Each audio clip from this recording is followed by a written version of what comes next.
Merci d'écouter la radio nationale du Mali. Il est 13 heures à Mopti, même heure partout au Mali. Dans un instant, la deuxième édition de Mali Actualité.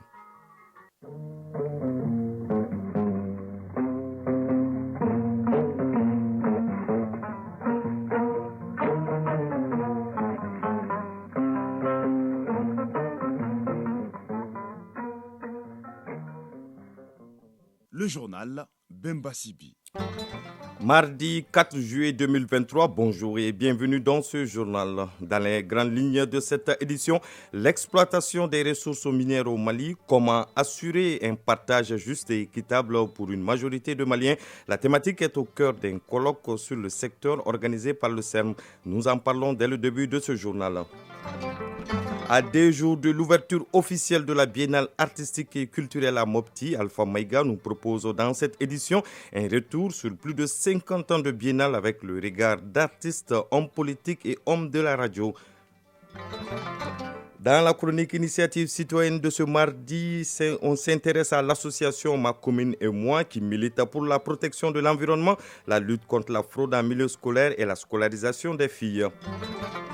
En sport, CAN des moins de 23 ans, les Aigles Espoirs du Mali jouent ce soir contre les Lions Espoirs de la classe du Maroc. La 29e et avant-dernière journée de la Ligue 1 commence dès demain.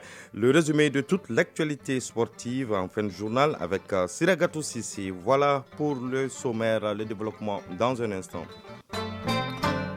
Une fois de plus, bonjour et bienvenue dans ce journal. Je vous le disais dans les titres, ouverture hier à Bamako des travaux du colloque sur le secteur minier organisé par le Centre d'études et de réflexion au Mali CERM. La rencontre de 2 jours a pour thème l'exploitation des ressources minières au Mali, comment assurer un partage juste et équitable pour une majorité de Maliens. Le reportage de Sorona Kamisoko. Les ressources minières représentent 70% des recettes d'exportation du Mali selon les données du Centre d'études et de réflexion au Mali. Malgré ces acquis et l'existence de politiques et les stratégies en matière de développement du secteur, les solutions apportées demeurent timides. C'est pour changer cette donne que le Centre d'études et de réflexion au Mali et ses partenaires ont initié cette rencontre. Assetou Founé Samake, vice-présidente du CRM. Rassembler tous les acteurs qui sont impliqués dans l'exploitation minière, que nous puissions enfin faire une bonne synthèse et dire voilà comment notre secteur minier pourra nous aider si nous partons dans cette direction. Et voilà les difficultés qu'il faut corriger afin que le pays soit véritablement à l'aise avec son secteur minier.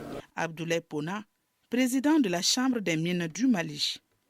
Plus qu'une simple thématique, il s'agit plutôt d'une problématique qui est celle de l'exploitation des ressources minières au Mali. Comment assurer un partage juste et équitable pour une majorité de Maliens.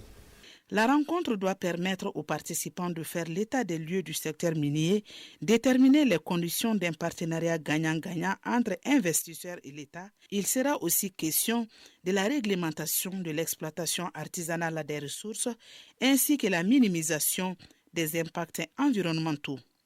Sousourou Dambélé, secrétaire général du ministère des Mines. La question des ressources minières est un aspect important, voire vital pour le développement de notre pays. L'audit minier engagé par le gouvernement, la relecture du code minier et la législation portant sur le contenu local dans le secteur minier en cours participent tous de cette préoccupation. L'objectif étant que nos ressources minières soient chaque jour un peu plus exploitées et utilisées d'abord et avant tout au bénéfice des populations. La rencontre regroupe les acteurs évoluant dans le domaine minier, mais également ceux de l'environnement et certaines associations de la société civile. Le personnel du bureau du vérificateur général et des structures partenaires à l'école du système comptable de l'OADA est révisé. Cette session de formation est organisée par le bureau du vérificateur général avec l'appui de la délégation de l'Union européenne au Mali. Elle vise à l'appropriation des techniques de lecture et de contrôle des états financiers par les acteurs concernés. On fait le point avec Noum Sissoko. Cette formation du personnel du bureau du vérificateur général et celui de ses partenaires sur le Cisco ADA révisé système comptable de l'OHADA consiste d'une part à renforcer la capacité des agents du bureau afin de permettre aux équipes de vérification de formuler des recommandations pertinentes visant l'amélioration de la gestion des deniers publics. Elle est organisée par le VBG, Bureau du vérificateur général, avec l'accompagnement de la délégation de l'Union européenne au Mali. Samba Alhamdou Babi, vérificateur général. L'appui institutionnel de la délégation de l'Union européenne vise également à renforcer la collaboration entre les structures de contrôle, d'où la présence parmi nous des conseillers de la section des comptes de la Cour suprême, des contrôleurs des services publics, d'inspecteurs des finances et des services de la sécurité et de la protection civile, conformément à la convention signée entre la délégation de l'Union européenne et le bureau. L'OHADA, Organisation pour l'harmonisation en Afrique des droits des affaires, s'est dotée d'un référentiel comptable commun à tous les États membres en vue de faciliter l'écriture des plans comptables et leur traitement. Les sociétés et entreprises des États membres doivent de facto tenir leurs états financiers conformément à ce système comptable de l'organisation. Samba Alhamdou Babi. Le Mali s'est résolument inscrit dans la dynamique d'appliquer non seulement les actes uniformes, mais aussi le plan comptable adopté par l'organisation.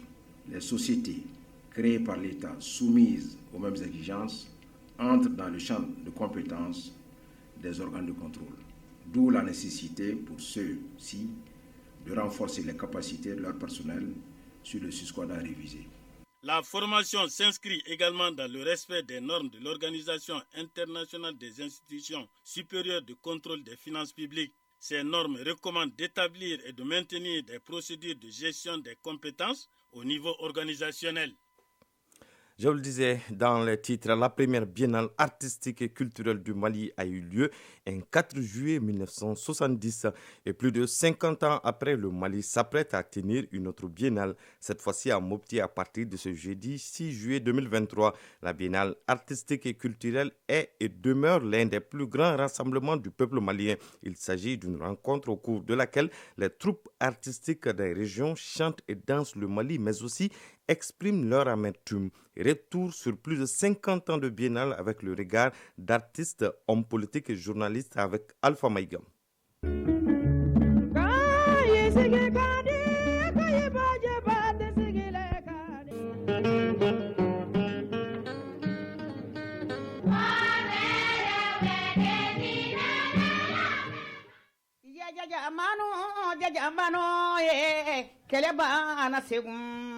Nous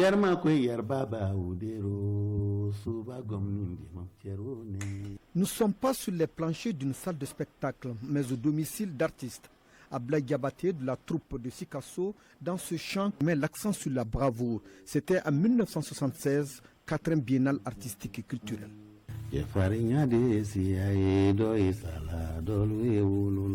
Quand on me dit que ça fait 50 ans déjà, j'ai la chair de poule. C'est un regard sur le passé à travers le présent. Fissa Mega a chanté Giri Mergué annonçant les couleurs de l'espoir, 2e biennale en 1972. Aussitôt, comme si elle était en communion avec le Tout-Puissant, la pluie tomba.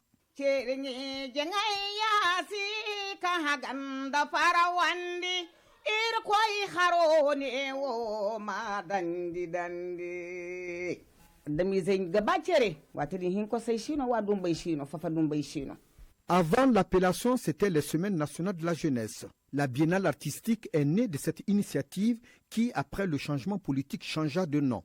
Et la première biennale s'est tenue du 4 au 12 juillet 1970.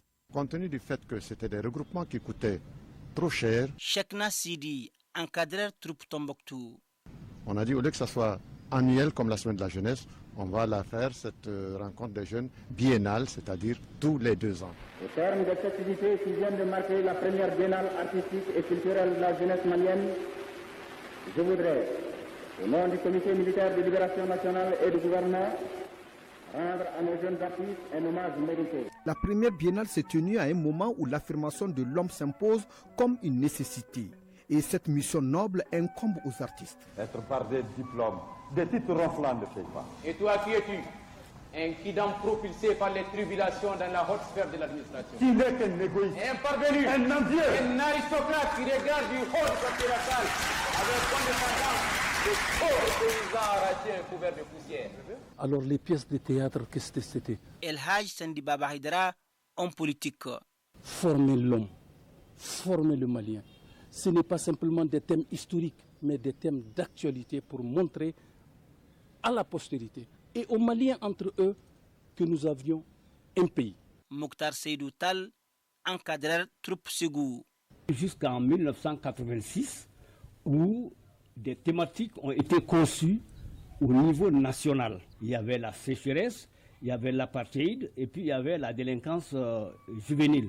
Plus d'un demi-siècle d'art et de culture à travers la biennale, c'est la découverte de valeurs artistiques, mais aussi une façon de se forger une personnalité. El Haj Sandi Baba Haidara, homme politique. Il n'est pas donné à tout le monde d'être de Kidal quand il vient de Sikasso. Et ça, c'était culturel. Aux jeunes de Kidal qui venaient chanter en bobo. Au-delà de la biennale, Alassane Doucouré, ancien secrétaire général de l'ex-UNGM Commune 3. C'est les arts, la culture et le sport. Ce sont ces facteurs-là qui nous ont amenés à chercher cette cohésion. Même ça diminue les conflits, ça atténue les conflits même entre les États. Durant 51 ans, les troupes, dans une saine émulation, retracent quelques épisodes de la vie héroïque des peuples. Les acteurs sur scène étalent au grand jour l'art authentique dans lequel le public découvre son visage à travers le passé. La différence entre les musiques de biennale et les musiques actuelles, c'est d'abord la qualité du travail. Abdoulaye Andan Guitei, animateur Radio Clédou. D'abord, la composition musicale, l'harmonie des sons et la valeur de la chanson. C'est-à-dire que c'est des chansons que 50 ans après tu les écoutes, tu as l'impression qu'elles ont été réalisées hier. En clair, il s'agit d'une compétition artistique comme pour montrer que le Mali de demain se prépare à travers le brassage. C'est que le Mali a encore besoin de cette cohésion. El Haj Sandi Baba Haidara, homme politique. Comment faire pour que les Maliens soient encore ensemble? Avec des messages. Par le rapprochement de la jeunesse malienne. Parce qu'avant, quand tu partais à Gao, quand tu parlais du moins malinké, on te posait la question, le malinga, quand c'est quoi? Abdoulaye Diabaté, artiste. Tu vas à Kaï, tu parles son rang, tu dis, mais Koira Boro, c'est quoi? Mais ça, c'est fini. La Biennale nous a permis de mettre fin à tout ceci. Un habitant de Gao peut aller à Kaï, s'installer, se marier, travailler là-bas comme il veut, comme il est à Kaï. Moi, ma première fille, elle est mariée à Tombouctou. C'est la Biennale qui l'a fait. C'est ça la force de la Biennale. Mokhtar Seydou Tal, encadreur troupe Ségou. Dans ce creuset, tout y est. Dans toutes ces régions-là, nous avions des connaissances. On a appris à être ensemble. Je suis à l'aise pour te fredonner des chansons en boumou. Je peux le faire en tant que Peul. Le Dorona peut te fredonner des chants en soninké. Tous les vécus des biennales artistiques constituent une moisson, un capital de référence. Alors, devons-nous attendre qu'un jour ces œuvres fassent l'objet de pillage? Sommes-nous en droit de les laisser pour compte dans le temps? En attendant, la refondation est annoncée.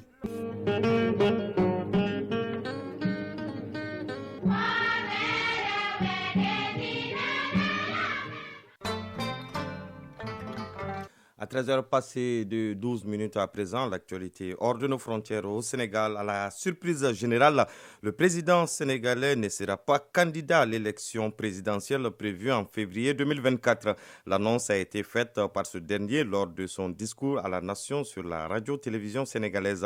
Une décision mûrement et longuement réfléchie, dit le chef de l'État.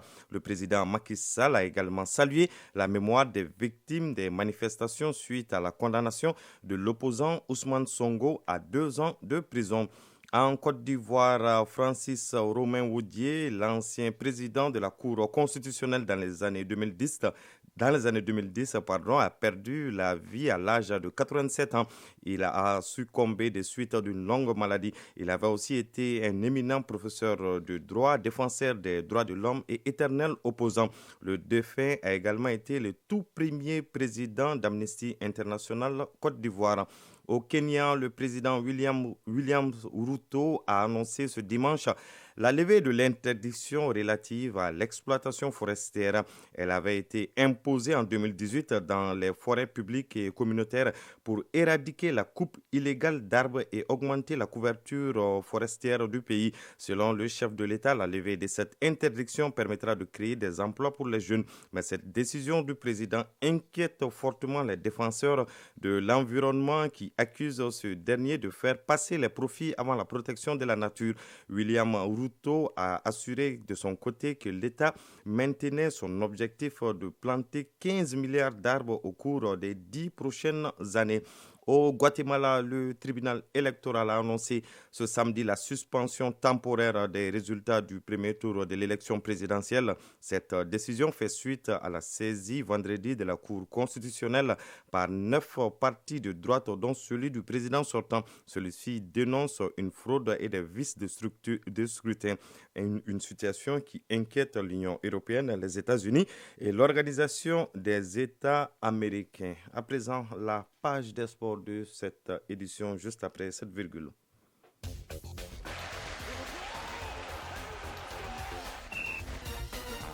Le développement de l'actualité sportive, c'est avec Siragatou Sissé. Bonjour Siragatou. Bonjour Bemba Sibi. Quand des moins de 23 ans, les Aigles Espoirs du Mali jouent ce soir contre les Lions Espoirs de la classe du Maroc en demi-finale, un match à double enjeu. Oui, au bout du compte, une qualification en finale ce samedi et une place aux Jeux Olympiques Paris 2024 au nom de l'Afrique. Maroc-Mali, coup d'envoi ce mardi à 20h temps universel. Le sélectionneur des Aigles Espoirs du Mali, Alou Badra Diallo Conti, reste confiant et s'attend à une belle opposition. On l'écoute. C'est un match qu'on va aborder avec des idées. La première idée, c'est de gagner. Une demi-finale, c'est qualificatif pour les Jeux Olympiques. Si nous jouons la finale, nous sommes déjà aux Jeux Olympiques. Nous voulons aller sur cette idée de finale. Penser à remporter le parcours de la première phase du championnat et le parcours, celui de la deuxième ne sont pas les mêmes. C'est un tournoi où ils étaient chez eux avec des pays, avec des autres pays. Donc la demi-finale, c'est autre chose. C'est une autre façon de jouer, c'est autre chose, c'est un autre engouement. Je pense que même s'ils ont la meilleure attaque, ils ont la meilleure défense, nous, ça ne va pas nous empêcher quand même de développer nos qualités, de chercher à nous qualifier. Donc on serait prêts et je pense que nous sommes là pour les mêmes objectifs. Auparavant, à 17h, la première demi-finale mettra aux prises l'Égypte, tenante du titre, à la Guinée. Championnat national de Ligue 1, place demain mercredi à la 29e et avant-dernière journée avec 2 matchs. AFEU, ISCK et AS Police 11 créateurs de Nyarela. Si AFEU est maintenu en Ligue 1, l'ISCK à 14e 27 points, elle n'a besoin que d'un nul, à défaut d'une victoire pour rester dans l'élite. L'AS Police et les 11 créateurs de Nyarela n'ont rien à perdre. Jeudi, à suivre les affiches AS Real Stade Malien de Bamako et Binga FC Djoliba AC pour le titre de champion saison 2022-2023. L'AS Real est leader avec 56 points et le Djoliba a ses deuxièmes 53 points. Et le tournoi de la montée en Ligue 1 démarre ce mercredi à Caille et Gao. La poule A basée à Caille regroupe le FC Simbo de Caille, l'AS Alençon de Sikasso, l'US Bougouba de Koulikoro, l'ASAC de Ségou et Atraclub de Kidal. La poule B logée à Gao comprend le Sony AC local, l'Avenir AC de Tombouctou, ATS de Mopti et l'AS Guerrier du Mandé au compte de la Ligue de Bamako. Les premières de chaque poule accèdent en Ligue 1. La ville de Ségou abrite le tournoi des dames dès demain, mercredi. Dans le groupe A, 4 formations, l'Ambassart de Bafoulabé, AS Ramaya de Kati, AS Commutra de Bamako et l'Afia Club de Tombouctou. Les adversaires du groupe B sont Teria FC de San, Weltare de Mopti et Étoile de Bougouni. Les premières de chaque groupe obtiennent leur ticket pour la première division de foot féminin. Merci Siragatou Sissé pour le résumé de l'actualité sportive. Nous allons suivre à présent la chronique Initiative citoyenne de ce mardi. Initiative citoyenne. Le développement par nous-mêmes. La chronique Initiative citoyenne de ce mardi s'intéresse à l'association Ma Commune Moi, créée en 2017. Elle milite pour la protection de l'environnement, la lutte contre la fraude en milieu scolaire et la scolarisation des filles, mais surtout le rassemblement de la jeunesse autour d'un idéal commun pour influer sur le cadre de vie des zones d'intervention de l'association. Plus de détails sur cette association avec Ousmane Daou dans la chronique Initiative citoyenne. Souciés du bien-être de leur environnement et de leur cadre de vie, certains jeunes de l'Afiabougou se sont donné la main pour mettre en place une association dénommée Ma Commune et Moi. De sa création en 2017 à nos jours, elle essaie avec ses maigres moyens de mener des activités pour la préservation de l'environnement et sur l'éducation. Bassirou Abdoulaye Sall, président de l'association Ma Commune et Moi. Les reboisements des plantes au niveau de la commune du Mandé, des sensibilisations sur les fraudes en milieu scolaire, la scolarisation de la jeune fille. On le fait conjointement avec la mairie et le CAP de l'Afiabougou, en plus du centre des examens et concours du Mali. Lors des examens, on fait des sensibilisations par rapport aux fraudes qui se passent en milieu scolaire. Au-delà, Ma Commune et Moi a regroupé les jeunes autour du sport pour faire passer le message de paix, de réconciliation avec des panels pour sensibiliser davantage sur les maux qui minent la jeunesse. Bassirou Abdoulaye Sall, président de l'association Ma Commune et Moi. Les Jeux Olympiques de la Commune 4 est un sport vecteur de paix et de cohésion sociale. Les Jeux Olympiques qui a débuté cette année a été une première au Mali qui a regroupé plusieurs disciplines telles que l'athlétisme, le karaté, le lever de poids, le basket, le football, l'handball, l'hippisme, le moutards, tout d'une même cause. Et on a eu à animer des panels qui fraudent en milieu scolaire, le droit de la femme et de l'enfance. C'était toujours pour regrouper plus de jeunes et pour les conscientiser plus davantage. L'association Ma Commune et Moi a des perspectives d'évolution. On a des projets à long terme et ça puisse s'étendre au niveau de tout le Mali. C'est un peu comme le Mali est confronté à des crises multidimensionnelles ces derniers temps. Donc nous avons jugé nécessaire vraiment de notre pierre à l'édifice national, ces Jeux Olympiques. Et nous comptons sur d'autres partenaires pour l'édition future. En attendant, l'association Ma Commune et Moi compte maintenir le cap tout en multipliant les initiatives à l'endroit de la jeunesse pour un cadre de vie meilleur.